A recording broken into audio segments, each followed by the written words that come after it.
Pela primeira vez no ano, o Brasil registrou deflação. O resultado econômico foi influenciado principalmente pela queda no preço dos alimentos e dos carros novos. Com isso, a inflação oficial do mês de junho ficou negativa, com os preços registrando índice abaixo de zero e marcando deflação de menos 0,08%. Para a gente entender melhor todos esses números, a gente conversa agora com Alexandre Pires, professor de Economia do IBMEC de São Paulo. Professor, mais uma vez, muito obrigada pela participação aqui na Jovem Pan. Já conversei com o senhor algumas outras vezes, sempre brilhante, muitos esclarecimentos. Muito boa tarde ao senhor. Boa tarde, Paula. É sempre um prazer estar aqui com você. Bom, o que impacta no bolso do brasileiro, com toda certeza a primeira pergunta que eu quero te fazer, como que essa deflação pode impactar aí nos nossos bolsos, professor?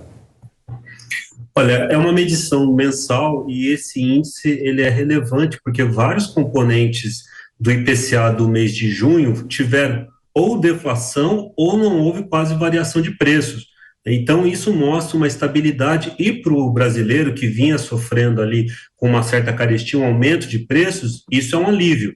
Mas nós temos que lembrar que essa inflação, essa deflação, ela foi ocasionada principalmente, como você disse, por alimentação nos domicílios, que teve ali uma queda ali no ritmo de aumento, né? E no mês teve uma pequena queda de 0,1%, e o que nós chamaríamos de combustíveis e energia, mas que envolve também combustível veicular, que está na casa de uma deflação de 0,16%.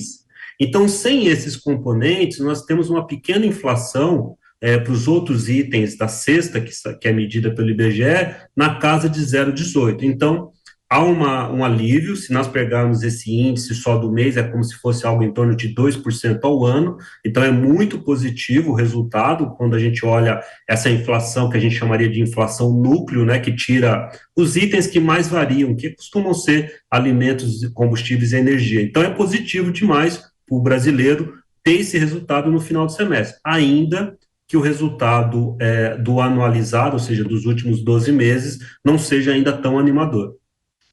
Significa, de fato, um alívio aí no bolso do brasileiro, pelo menos neste momento, que é o que eu quero te perguntar, professor. Essa deflação, ela acontece de uma maneira mais pontual ou o senhor acha que é um movimento mais generalizado da economia?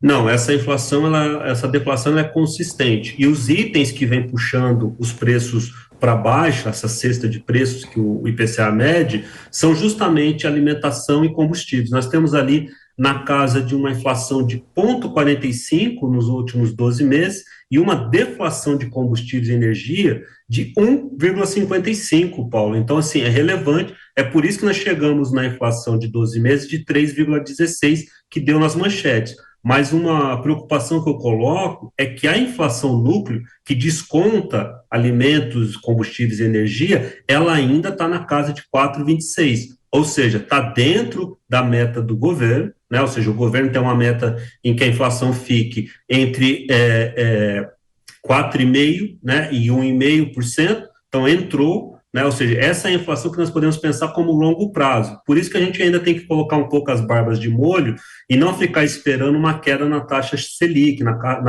dos juros básicos da economia, porque a inflação núclea ainda está bem aquecida, 4,26% é uma inflação alta ainda. E taxa de juros é uma coisa que a gente vai falar bastante por aqui também. Isso porque Zé Maria Trindade também participa dessa entrevista. Zé Maria, deixa eu apresentar você primeiro por aqui, porque faz muito tempo que eu não te vejo. Zé, muito boa tarde aí. Muito obrigada pela participação. Muito valioso sempre ter os seus comentários aqui no Fest comigo. Faz muito tempo mesmo que eu não vejo o Zé. Zé, desculpa até puxar seu saco neste momento. Mas, Zé Maria, participa dessa entrevista com a gente. Pode fazer sua pergunta ao professor. Muito bom dia, Paula. Bom dia, professor. Bom dia a todos. Olha, professor, a deflação, ela não é boa, né? O consumidor pode até imaginar que se trata de um momento bom, mas para a economia ela é danosa. Ninguém produz algo para vender por um preço mais baixo de produção e é o que a deflação sugere, né? A minha dúvida, eu queria consultar o senhor, é se esta deflação não sugere que os preços estavam artificializados, ou seja, subiram tanto na expectativa de inflação que agora está voltando à normalidade. Não seria isso? Tem dois fenômenos aí. Um é o especulativo que você está colocando, ou seja, toda vez que nós temos uma crise econômica, há uma tentativa de atirar sempre para cima com medo de errar.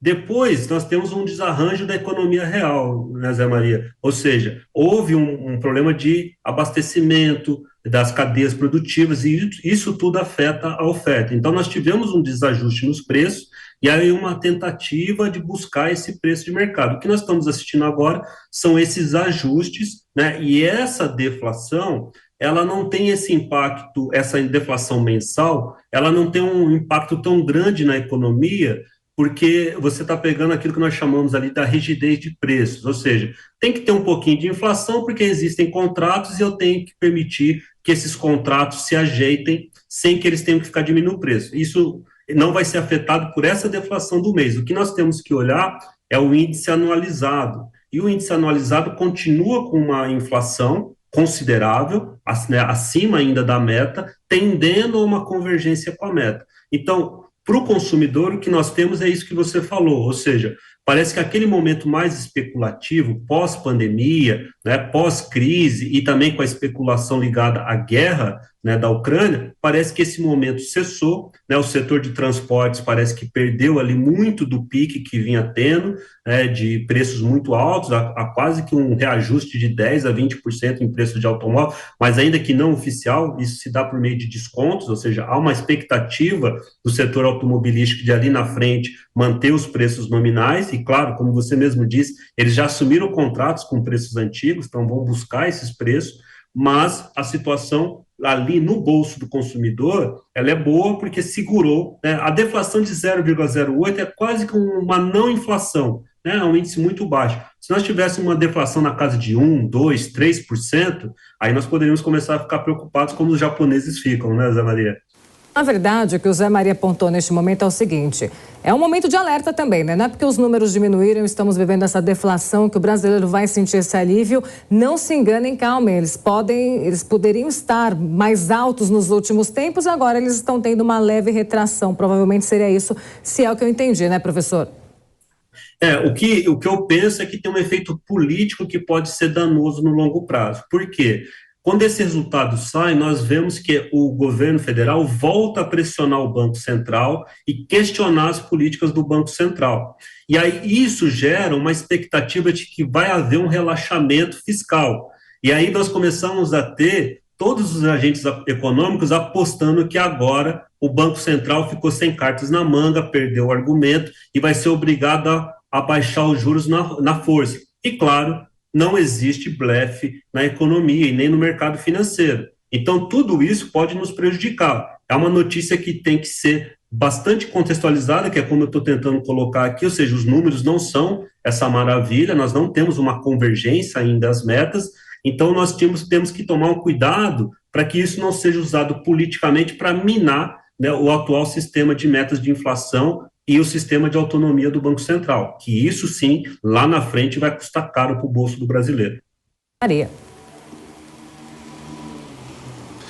Professor, nós estamos ouvindo nos últimos dias aí um grande debate sobre juros e dá a impressão de que o Banco Central cuida exclusivamente de juros.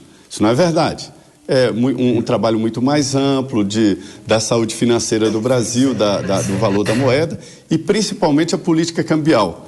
O senhor vê que no futuro até próximo, aí é possível uma crise cambial e o Banco Central seja chamado de novo, a exemplo do que está acontecendo com os juros aí, para definir uma política cambial mais apropriada?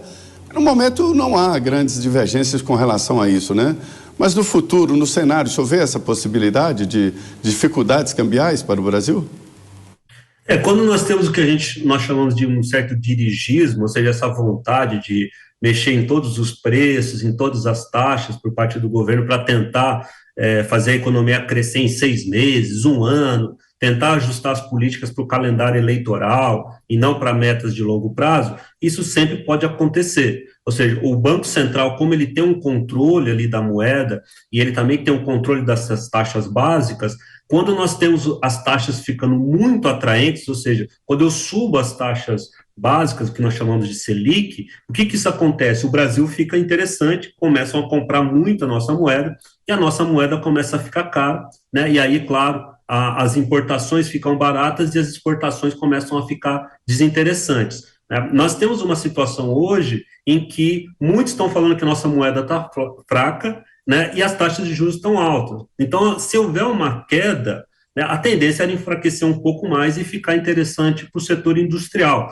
Só que boa parte do sistema econômico atual, ele é internacionalizado, né, Zé Maria? Então, quando eu tenho uma variação muito abrupta da taxa de câmbio, os custos de fabricação, inclusive no Brasil, também aumentam, porque muitos insumos são importados. Então, para o investidor, para o empresário, o que ele precisa é de uma certa estabilidade, o que nós chamamos de previsibilidade. Ele precisa de um horizonte para que a produção dele se encaixe. Alguns setores precisam de um ano de previsibilidade, mas setores que costumam influenciar demais a produtividade e a riqueza do país, como energia, siderurgia, grandes setores de empreendimento imobiliário, construção civil, eles têm um horizonte de 5 anos, 10 anos. Né? Ou seja, então, se nós queremos de fato que o Brasil se catapulte como uma economia de renda mais alta, nós temos que ter um horizonte de taxas, de preços muito mais previsível, e essa conversa toda, todo esse questionamento dessas políticas de balizamento que foram sendo criadas ao longo dos últimos 30 anos, só é algo deletério, algo que prejudica o alcance dessa meta que eu estou dizendo.